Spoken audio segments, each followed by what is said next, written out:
everyone, and welcome into Season 41 of All Access with the Profs. I'm Jake Clark alongside Leo West, and we're your co-hosts for this season. We'll be here with you through the ups, downs, twists, and turns of Rowan Athletics all semester long. That's right, Jake. We will be with you for every touchdown, three-pointer, and goal for this semester. But it's not just us. We have a whole cast and crew of field reporters, in-studio talent, and plenty of helping hands behind the scenes. You're certainly right, Leo, but this season, we're trying something new with not one, but two hosts. As they always say, the more the merrier, and to quote Rob Bass and DJ Easy Rock, it takes two to make a thing go right. That's right, Jake. It does take two to tango, but someone who has a one-man show is NBA Hall of Famer Charles Barkley. Our all-access producers Logan Stewart and Stephen Wilczynski interviewed the round mound of rebound when he visited Rowan University's Flieger Concert Hall on Wednesday, September 23rd. Charles Barkley! On Wednesday, September 23rd, NBA legend and Hall of Famer Charles Barkley visited Rowan University to speak to over 800 individuals inside Flieger Concert Hall. First of all, does he not look good? I mean, Charles, I'm telling you, you look good. Wait a minute, we're not sitting yet, Charles. Yeah, we are. No, we can't see yet. You got to stand up. No, we're good, man. Sit down. No, we're going to be taking a picture. We got to take a picture. How many pictures you taking? We're going to take a lot. God dang. Yeah, I'm going to put you to work. Come on, take a picture, man. No, not with me. It was an amazing and historic night for Rowan as the legend spoke with Stephen Wilczynski and myself before the event. Charles, thank you so much for being here at Rowan University on All Access to the Profs. My first question for you is, being a former NBA player, how has that given you advantages or even disadvantages when analyzing the game for regular fans on TV? You know, it's always an advantage if you know, like, you know, I played against some of the greatest players ever, so I'm not going to be shocked. Like, I played against Bird, McHale, Michael Jordan, Magic Johnson, Karl Malone, Tim Duncan. I played against some of the greatest players ever played. So when I'm watching players, it's always going to be an advantage. The only disadvantage is when I have to badmouth a player. Because, you know, these players are highly sensitive. But there's always an advantage if you've had a job and you know pretty much every scenario. Charles, inside the NBA has really turned into a cultural phenomenon for the NBA in recent years. How have you really seen the show evolve over your years on the show? Well, I think the evolution is, when I got there, it was just Kenny and Ernie. And then I've been there 25 years. And then, you know, I think Ernie's been there 40 years. Kenny's been there 28, somewhere in that range. I've been 25, and I think Shaq's been 10 to 15, somewhere in that range. So that's the evolution. When you add pieces, it's always really starting over. And we've been able to find that mix, and it's worked.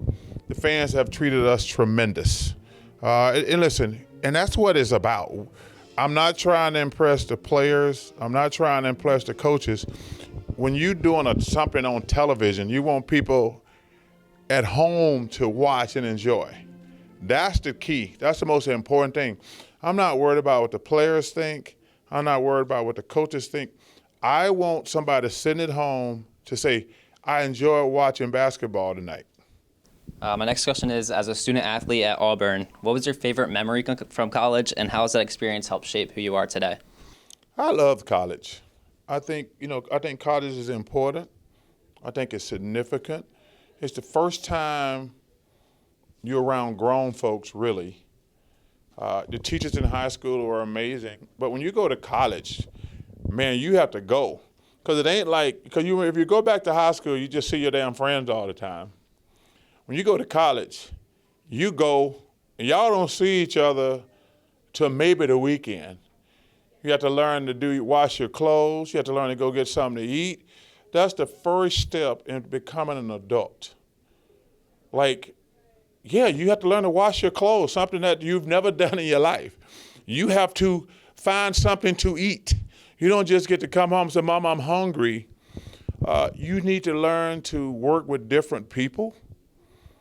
You have to go to class. Like, that's the first step. That's the foundation. I mean, high school and all the other stuff, that's the foundation. But when you go to college, that's your foundation, because that's where you're like, oh, I got to get ready for the job that I want. So that's why it's important. And last question, if you had to name your favorite moment in your broadcasting career so far, what would it be? Well, I can't answer that one. You know what's so funny about that question? We did a documentary on the show 2 years ago, and it was amazing. We won a bunch of awards, showed Ernie for 40 years, Kenny for 28, me for 25, Shaq for 12, 15, somewhere in there. Half the crap that they showed, I did not even remember doing. So it brought back such great special memories, but it was crazy. I could not remember some of the stuff. Like, I don't remember doing that. So it's very difficult to pick out one particular thing, but it's been such a really cool thing, to be honest with you. I get paid to watch the best basketball players in the world, and it's pretty special. Well, thank you so much for taking the time to join us today on All Access with the Profs. Alongside Stephen Wilczynski and Charles Barkley, I'm Logan Stewart. We are sending it right back to the studio. Truly an incredible event and opportunity for Rowan students to get to see the Chuckster live. But now let's dive into all things Rowan sports. Head coach Pat Ruley and the Profs football team put their undefeated 2-0-1 record on the line this weekend against number 23 ranked Christopher Newport to begin their in-conference schedule. It will be an uphill battle for the Profs, not only taking on a ranked opponent, but the captains were also undefeated with 3 wins themselves. Now we're going to send it over to Coach Richard Wacker Stadium, where Skylar Sweetie can tell us more about what happened on Saturday. It was a double overtime thriller at Richard Wacker Stadium, where Christopher Newport handed Rowan football their first loss of the season, 49-41 in the NJAC opener. Quarterback Nate Mayers threw for 310 yards and 2 touchdowns, adding 1 on the ground, while the Profs piled up 449 yards of total offense. Michael Zarfati had a standout day with 2 touchdowns and 99 receiving yards, including a 23-yard reverse that gave Rowan a late 34-27 lead. But CNU tied it with 41 seconds to go, then matched Rowan's overtime score before sealing the win with an interception in double overtime. Kicker Greg Casimir also impressed, connecting on field goals from 44 and a career-best 50 yards. The Profs now turn their attention to Montclair State for their 2nd annual Breakfast Bowl, a game raising awareness for food insecurity across New Jersey. I'm Skylar Sweeney, now sending it back to you guys in the studio. Thank you, Skylar. Great work as always. Now we'll take a look at the Rowan field hockey team. The Profs began their season with some major ranked wins, but after some tough losses, field hockey now has a 6-3 record. Through the first 4 weeks of the season, Rowan finds themselves as the 20th best team in the country. For more on field hockey, we'll talk to our field reporter, Nick Wilson. Take it away, Nick. The Rowan field hockey team kept it rolling this week with a 5-1 win at Messiah in Grantham, Pennsylvania. Sydney Kowalczyk and Mia Foti each scored twice, while Sophia Weissler added 1 of her own as the Profs controlled the game from start to finish. Goalie Mariah Giuliano made 8 saves to move Rowan to 7-3 on the season. Then on Sunday, the Profs hosted number 20 Lynchburg for Youth Day. After falling behind 2-0, Rowan battled back with goals from Olivia Griffin and Sydney Kowalczyk, assisted by Alexa Ronning and Tess Herman. Lynchburg regained the lead before halftime, but Kali Elwell tied it late in the third. In overtime, Gracie Merrick delivered the game winner to seal a thrilling 4-3 victory. Now the Profs turn their focus to NJAC play, hosting Stockton on Wednesday night at 6 p.m. before visiting Ramapo on Saturday night. These are 2 key NJAC matchups that could shape their path in the postseason. From Richard Wacker Stadium, I'm Nick Wilson with All Access with the Profs, and we're sending it back to you guys in the studio. Thanks, Mr. Wilson. Now let's turn the page over to men's soccer. Head coach Scott Baker's boys got off to a blazing start to the season. 7 wins, 2 losses, and 1 draw. Unfortunately for the Profs, one of their 2 losses came this past Saturday against Rutgers Newark 2-1. Now let's take a look to see if they were able to rebound. Here's Dylan Corsi from the Rowan Soccer Complex. The men's soccer team, ranked 10th in the nation, played 2 games this week. Their first was at home on Wednesday as the Profs scored 2 first-half goals en route to shutting out NJCU 3-0, with Johnny Troiano leading the way with 2 goals in the 19th and 71st minute. On Saturday, the Profs traveled to Camden, New Jersey to take on Rutgers Camden. Rutgers came out hot with 2 goals in the first 19 minutes, the first from Antonio Yantis and the second from Dylan Pino. The Profs tried to take control of the game, cutting it to 1 after Johnny Troiano scored in the 86th minute to make it 4-3 Rutgers. Rutgers was able to hold on and come out victorious for their first ranked win since 2019 when they shut out Montclair State 2-0. This was also their first top 10 ranked win since they started counting in 2010. Although the Profs lost, the goal by Johnny Troiano in this game puts him at 12 on the year, tied for first in the NJAC. The Profs are looking to bounce back at home on Wednesday night against Alvernia at 7:30. I'm Dylan Corsi with Rowan Men's Soccer. Thanks, Dylan. We'll now shift gears and highlight the women's soccer team here at Rowan.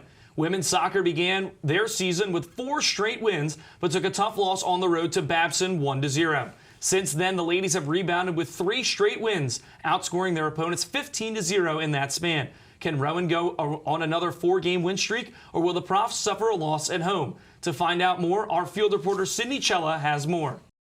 The Rowan women's soccer team extended their win streak to 4 games last Saturday as they defeated the Rutgers-Camden Scarlet Raptors with a score of 2-0. But for the Profs, offense was the name of the game. Rowan's offense dominated the game with the Profs taking 26 shots.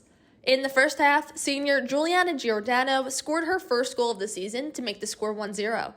Later in the second half, Sarah Wiedemann earned her 5th goal of the season with an assist by Juliana Giordano.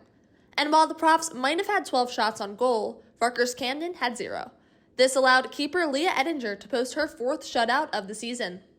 With the win, the Profs are now 8-1 on the season and are ranked number 18th in the nation. You can catch the Profs tomorrow at 5 p.m. at home as they take on the top school in Division III soccer, Messiah University. I'm Sydney Chella, All Access with the Profs. Thank you, Sydney, and you're right. This will be a true test of the Profs' mettle, and we're hoping for a win. Now we move from the soccer complex to SB Gymnasium, where Luke Brown is here to break things down for women's volleyball. The Profs stayed undefeated at home on Saturday in a doubleheader sweep of DeSales and Brooklyn. It brings their season total to 11 straight set wins this season, and Saturday was a special day, Breast Cancer Awareness Day, which the Profs played for more than themselves, including their head coach, a breast cancer survivor, Indina Jesperson. Against DeSales, the Profs were led once again by freshman outside hitter Jessica Smart. She tallied 9 kills, just ahead of senior Jenna Call with 7. Abby Chadwick continued a hot stretch to her junior season with 6 kills in that match for the Profs. Then against Brooklyn, hitters Abigail Bavona and Alexa Kelleher stepped up, combining for 16.5 points. The third set of that meeting with Brooklyn was close, but the Profs prevailed in a deuce to sweep the Bulldogs and go 2-0 on the day. The Profs are on another hot streak to the season with 5 wins in a row, losing just 1 set in that span. It's all good preparation to a meeting on Tuesday at William Patterson, a highly anticipated matchup against the team that ended Rowan's season last year in the NJAC semifinals. From SB Gymnasium, I'm Luke Brown from All Access with the Profs. Back to you. Great work, Luke. We'll now run over to talk about the men's and women's cross-country teams. Both teams have gotten off to a good start here for the 2025 season. For more on each team, here's Joe DiGiovanni with the latest. The 2025 cross-country season is off and running, with both the men's and women's teams competing in the Paul Short Run at Lehigh University this past Friday. Both teams had a decent showing, with the men's team finishing 21st of 45 and the women's 20th of 45. The Paul Short Run is an 8K race and one of the largest of its kind on the East Coast, and hosts schools across all 3 collegiate divisions. For the men, graduate student Matthew Hubbard led the Profs with a 44th place finish. The next Prof to cross the finish line was junior Colin Patterson, placing 81st. The men finished with 547 points, missing the top 20 by only 13 points, right behind Messiah University. Moving on to the women, it was senior Gabriella Pagano, a 2-time NJAC Runner of the Week this season, leading the way with an 8th overall finish. Shannon Stackelbeck, a junior, was the next to cross the finish line for Rowan at 97. The women finished with 666 points, beating Ithaca by 2 points. NYU finished first in both the men's and women's meets. With the first 3 meets down, all eyes turned to the 10th annual Rowan Border Battle, a D3 interregional championship race. The meet will feature 4 races: the women's 6,000 meter championship race, the men's 8,000 meter championship race, as well as open 6,000 and 8,000 meter races for women and men respectively. The action will kick off on October 18th at 11 a.m. at Dream Park in Logan Township. For All Access with the Profs, I'm Joe DiGiovanni. Back to you in the studio.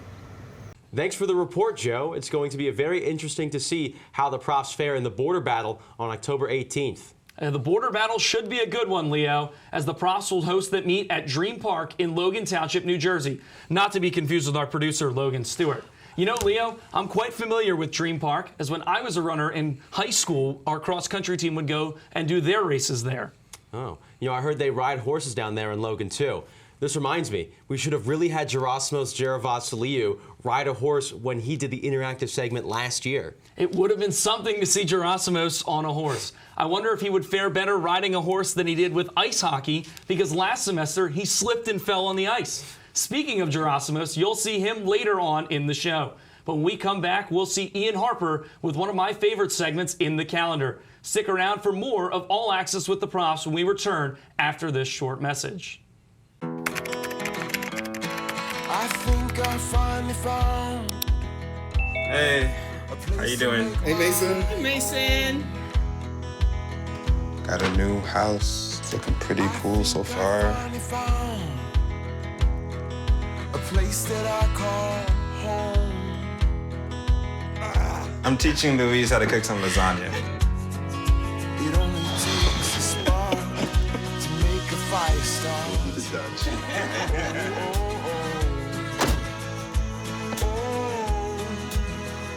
Thank you. Study, please.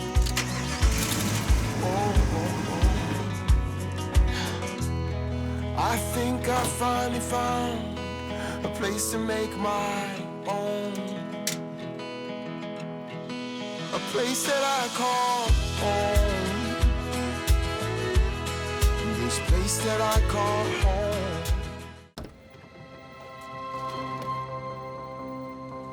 The impact of a meal goes well beyond feeding our bodies.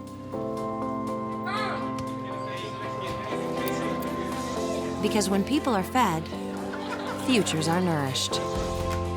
Everyone deserves to live a full life.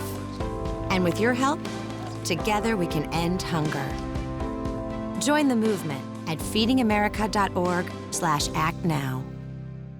Back here on All Access with the Profs. My name is Ian Harper, and I'm incredibly excited to be here for the first time giving you all the latest scheduling updates for Rowan Athletics. Without further ado, let's get right into it. We are starting it off with an incredible slate this Wednesday night with 3 games you are definitely going to want to see. The action begins with a bang at 5 p.m. as the 14th-ranked Profs women's soccer team plays host to the #1 program in the country, the 11-0 Messiah Falcons. Field hockey will look to follow up that matchup with a home contest of their own beginning at 6 p.m. as they take on the 5-2-5 Stockton Ospreys. That game isn't the only thing to get amped for, though, Profs fans. Show up to Richard Wacker Stadium at 5 o'clock for Tailgate at the Turf, with tacos, desserts, and games in the stadium while cheering on Rowan field hockey in a South Jersey showdown. The night's final game comes at 7:30 p.m. with the 10th-ranked men's soccer team squares off against the 2-7-2 Alvernia Golden Wolves. Next up, we've got some Friday night primetime action as women's volleyball takes on the 6-10 St. Mary's College Seahawks at 7 p.m. sharp. We open the weekend with a matinee swim meet with both the men's and women's teams going up against the Stevens Ducks in their season opener. After that, you know what time it is, Profs fans. We've got the 2nd annual Breakfast Bowl on tap this Saturday. Rowan at 2-2 Montclair State has been one of the top games circled on the calendar the entire season, and it's finally here.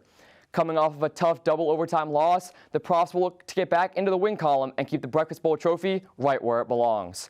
As that's going on, both soccer teams will be in action over at William Patterson for a dual 1 p.m. matchup. Field hockey will look to finish the weekend on a high note, going up against the Ramapo Roadrunners at 7:30 p.m. That'll do it for me today. A fantastic week of games coming up with plenty of rousing Profs action to follow along. Once again, I'm Ian Harper, and it's time for the first debate segment of the year. Sending it off to Sam Prince and the crew over in the studio. Floor is yours, Sam. Thank you, Ian, and welcome back to the debate segment. I'm Sam Prince. I'm here alongside with me today is Greg Mazzo, Keegan Thompson, and Gerasimos Geravasiliou. We're here for the debate segment for the first time this season for season 41 of All Access with the Profs. And guys, let's start this off. Who should start in net for the Rowan men's soccer team? Should it be CJ Norton, the freshman, or the transfer, Travis Holliday? Greg, start us off. I am going to go with Travis Holliday. I think Travis Holliday has to be the pick here because this is a guy so far in 270 minutes of play, he's only allowed 4 goals, and his goals against average is actually lower than CJ Norton's. And he's had much past experience playing at a Division II school in Millersville, where he's had much success there. He was a part of a team that won the PSAC championship back in 2023. And he was a big part of that team. And now, not so much playing time last year. This year, I think he needs to get the opportunity because CJ Norton has allowed 15 goals so far to start this season, which is third most in the NJAC conference. Well, honestly, Greg, I got to disagree with you there. CJ Norton, he's been the choice. He's been starting, and Coach Baker's been really shining the freshman's apple. He said, this is my guy. I'm letting him start. I'm letting him get some time. They're switching off right now between Travis Holiday and CJ Norton. Norton's been starting the games, and Holiday's been finishing them on a few occasions. But you got to mention, most of the goals that CJ Norton's allowed this year, quite a few of them have been from the penalty spot. And that's the thing that's really been difficult for me to judge is because, his stats might look like, he's given up more goals, but he's also played for nearly 3 times as long as Travis Holiday has gotten this year against some of the tougher teams in not only the league, but also in, the rest of the greater NCAA Division III series. And, he makes really good decisions when he's in the net. The problem with the Profs right now is their shape right now, they send a lot of their wingers up. And it leaves the defense exposed on the counterattack, which is where the Profs are giving up the majority of their goals. So I want someone who makes decisions as quickly as CJ Norton does. He's a freshman. He's getting his opportunities to start now, and he's going to be a menace in a few years. All right, we got Travis Holiday, CJ Norton, Gerasimus. You are the deciding factor. Who should the Rowan men's soccer team start in net? Well, let me answer your question, and I'm going to give you my real answer. I've liked what I've seen from CJ Norton so far this year. As a freshman, I've seen enough to say that he is definitely the future for the Rowan Profs after Dylan Apertella's departure last year. Of course, he was the 2024 NJAC Goalkeeper of the Year. But if you ask me, neither. I think this question's kind of interesting because I think it's the Profs' back four. I think the defense has really played poorly lately. No matter who you put in net, the Profs' defense has not played well at all. I mean, they've given up the third most goals in the NJAC with 19 goals total. I mean, obviously, Norton's given up 15 of those, but he's played more of the games. He's playing 11 of those games. Travis Holiday's made 5 appearances as well. But I think this is a team that they face a lot of shots when they're, like you said, Keegan, that was a great point you mentioned, I thought. Out of the counterattack. I spoke with head coach Scott Baker the other day, and they know the problem. They are a possession-based team. They're going to go up, bring the numbers up, but when they lose the ball, they are not able to get back. They're unable to recover. And so that leaves CJ Norton or Travis Holiday. It doesn't matter who's in net. It doesn't matter if you're in net, Keegan, or Sam is, or Greg. It doesn't matter because the counterattack is going to really exploit the Rowan defense. And so far, it has this year. And so if they're going to want to really pick things up defensively or continue what they did in the beginning of the season, they're going to need to play better when it comes to recovering and transitioning from offense to the defensive third. I got to give something as well. Ryan Cleary doesn't have a set position right now. He was one of the most stalwart defenders on the Profs lineup last year, and Coach Baker's given him kind of free range to run around the pitch. He's excellent on the ball. He is strong. He's really good on the headers. He's one of the Profs' tallest players in the outfield right now, and he's got all the attributes of a player. He could honestly play number 9. He could play any position on the pitch, and he'd be fine. Why aren't we playing him at center back? That's his true position. That's where he's strongest at. He played there last year.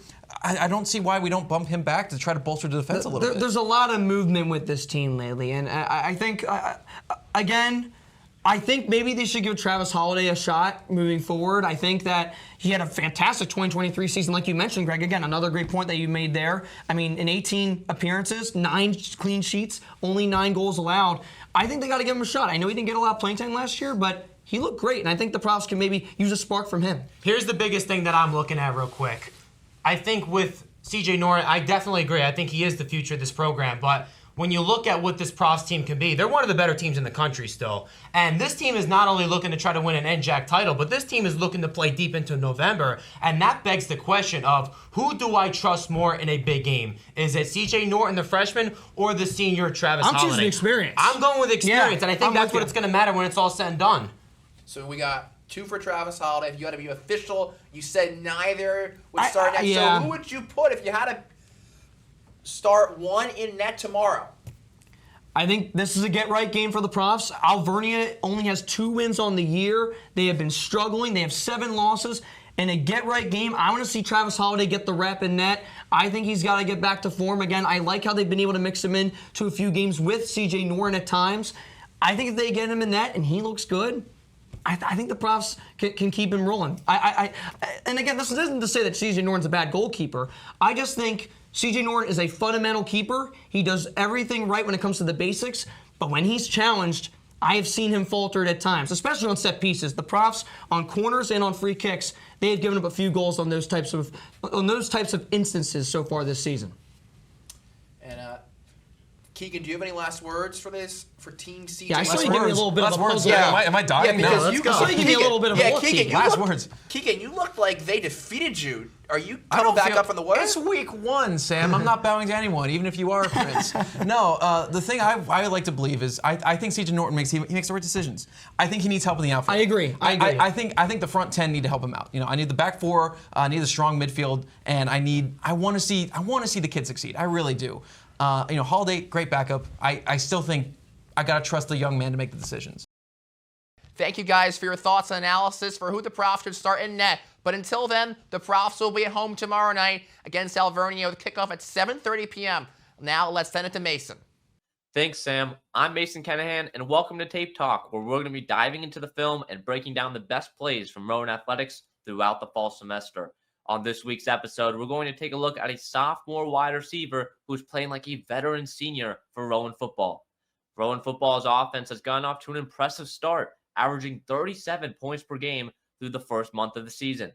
A large part of their success is due to wide receiver Michael Zarfati, who has over 300 yards and 5 touchdowns in only 3 games played. But what exactly has led to Zarfati's success? Let's dive into the tape and find out.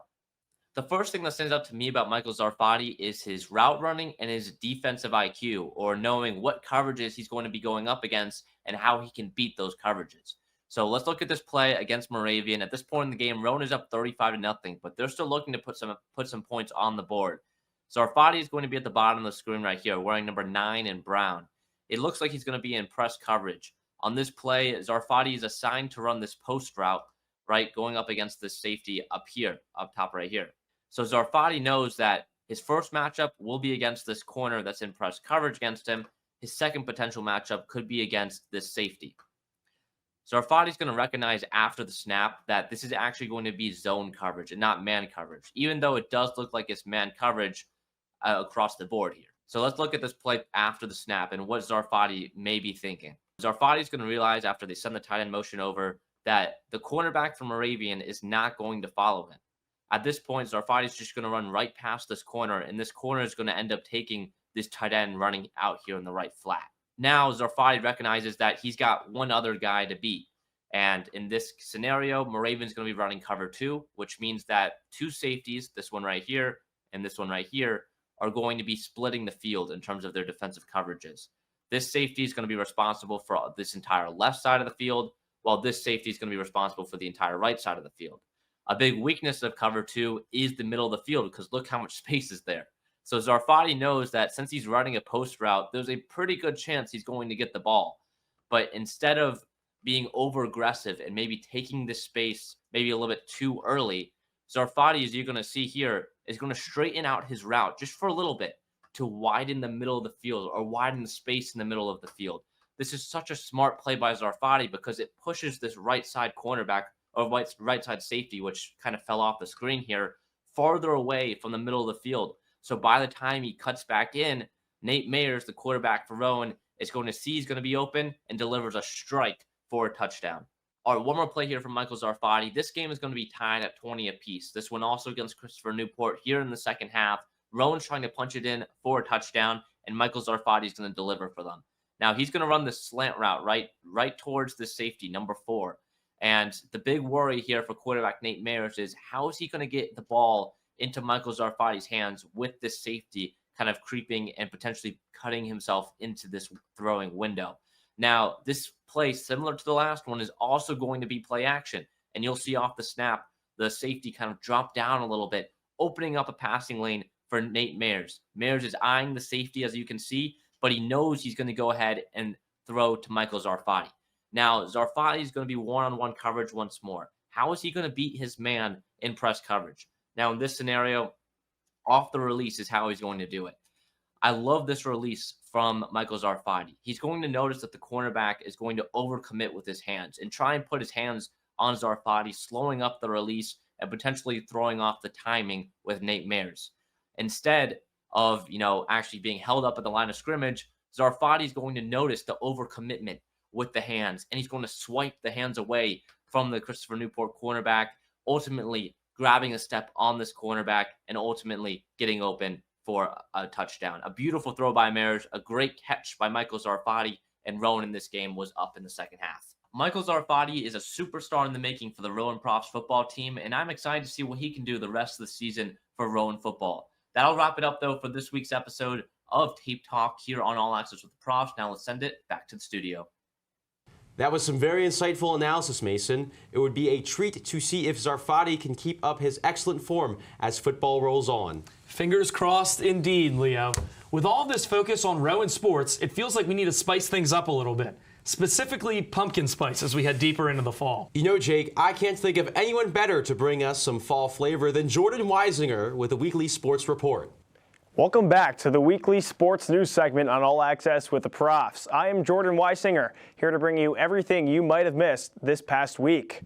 In the world of baseball, the MLB playoffs have been under swing for a week already, and we have 3 teams up 2-0 in their series. The Dodgers, the Brewers, and the Blue Jays are all 1 win away from advancing to the League Championship Series. Seattle and Detroit are tied at 1 game apiece, and their pivotal Game 3 is happening right now as we speak. And the Yankees look to avoid elimination with Carlos Rodon on the mound against Shane Bieber. If the Yankees can survive, Cam Schlittler will go tomorrow, who is coming off an 8-inning, no walk, no run, 12-strikeout performance against the Red Sox in a winner-take-all Game 3 in the Wild Card Series. He was the first to have that stat line in MLB postseason history. The NFL enters Week 5, and some of the biggest upsets came from the final 2 games of the week. Earlier in the day, the Broncos went into Philadelphia and upset the undefeated Eagles, which left Buffalo as the last remaining unbeaten team. Drake May and the Patriots stormed into Buffalo and pulled off a crucial divisional win, 23-20. May finished with 273 passing yards with a completion percentage of 73. Stephon Diggs in his revenge game caught 10 passes for 146 yards, which led the team. The second biggest upset of the week came during Monday Night Football, where the Jaguars beat the Chiefs 31-28, improving their record to 4-1, which is tied for best in the NFL. T-Law was okay in the passing game, but ultimately won the game with his legs. He ran for 54 yards and 2 touchdowns. And the Chiefs fall to 2-3, and the woes continue for Mahomes and Andy Reid. On to F1, and the Singapore Grand Prix wrapped up Sunday morning, and Mercedes driver George Russell finished ahead of podium hopeful Max Verstappen and championship hopeful Lando Norris. Russell won his second race of the year, but still sits at 4th in the standings behind Verstappen, Norris, and Piastri. With Norris and Piastri finishing 3rd and 4th, McLaren has won the Constructors' Cup for the 10th time in their history and back-to-back for the 4th time. Piastri and Norris look to expand upon their team victories this season with the Drivers' Championship. The first and second place drivers have only 22 points between each other with 6 races to go. The NHL season begins today with 3 games. One already dropped its puck between the Blackhawks and the Panthers. The Panthers look to start their journey to win back-to-back-to-back Stanley Cups. The Rangers take on the Penguins at home in their centennial jerseys to celebrate 100 years of their history with former Penguins head coach Mike Sullivan at 8 p.m. And finally, the Avalanche take on the Kings on the road at 10:30 p.m. to end the slate. That's all I have for this week in the world of sports. This is Jordan Weisinger signing off. Jake and Leo, back to you. Thanks, Jordan. As the weather gets colder, the professional sports world seems to be heating up. Playoff baseball is just beginning, the NFL is in full swing, and the NBA and NHL seasons are creeping right around the corner. You can't forget about the other football. In Major League Soccer, the Philadelphia Union captured their second ever Supporters Shield trophy, en route to a 1-seed position in the MLS Cup playoffs. Can't wait to see what the boys in blue are able to do. Yeah, certainly, and those Philly crowds in the postseason are always rocking and rolling. One could even say they bring the boom. However, Leo, I'd argue that the WAC can give those playoff crowds a run for their money. Not just the WAC, Jake, but the Rowan Soccer Complex hosted a wildly successful whiteout game just a couple of weeks ago. Both men's and women's soccer won, by the way. It certainly was a great atmosphere for both of those games, but even in the fall, the crowd can get loud for the women's volleyball team. I was over at SB when Jenna Call recorded her 1,000th career kill, and let me tell you, Leo, I haven't heard a gym get that loud in a very long time. You know, I don't doubt it at all, Jake, but for everyone here tonight, I've been Leo West, joined alongside Jake Clark, and as always, go Profs!